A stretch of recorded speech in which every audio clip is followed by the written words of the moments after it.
Hello kabayan, magandang araw.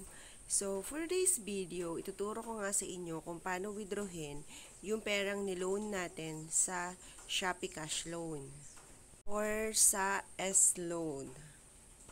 Pero bago yan, kung hindi ka pa nakaka-subscribe, please subscribe my channel and click the notification bell para updated ka sa mga video na ina-upload ko. At eto na nga, so dahil unlimited naman ang paglo-loan dito sa Shopee, kaya naman pagkabayad mo, pwede mo na ulit withdrawin. So kakabayad ko lang sa Shopee ulit, kaya naman withdrawin na ulit natin. So, hindi yon, hindi porket nakabayad na tayo at pwede na tayong mag-withdraw, ay withdrawin na natin ulit. Meron lang akong pagagamitan.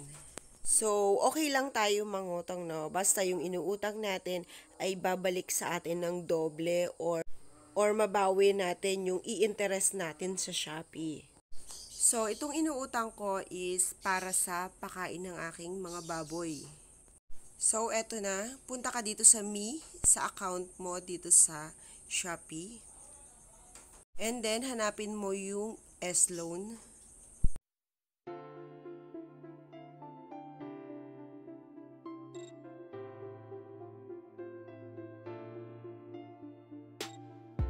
So, ayan. Meron akong 3,918 na pwedeng withdrawin. Press withdraw. So, 3 months ang pinili ko para medyo mabilis-bilis. So, eto. May admin fee siya na 39 pesos which is 1%. And ang monthly payment mo is 1,500.86. And kung okay naman na sa inyo yon, select withdraw.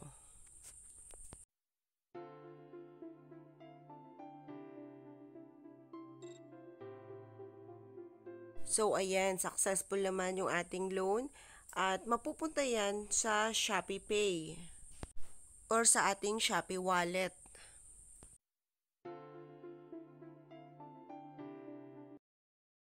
So, from Shopee Wallet, ita-transfer naman natin siya sa GCash.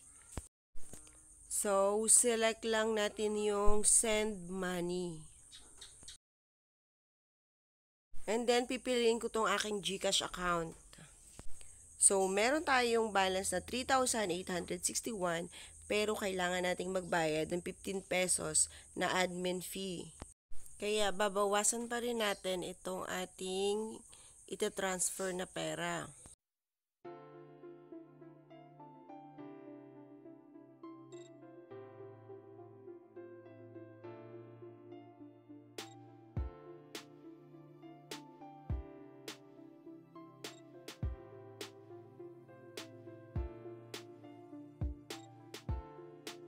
And then select next and send money now.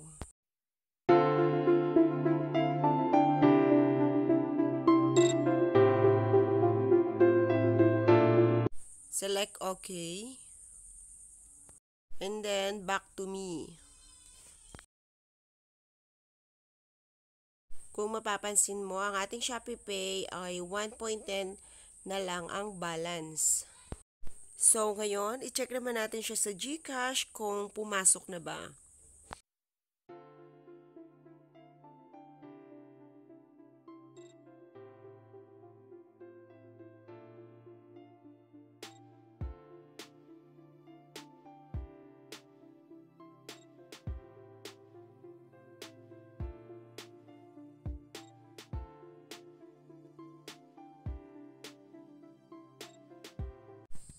So, ayan, pumasok na ang ating niloan sa Shopee. At makikita natin dito sa inbox kung galing nga ba siya doon. At ayan. So, I hope nakatulong sa inyo ang video ito. Thank you for watching. Hanggang sa muli.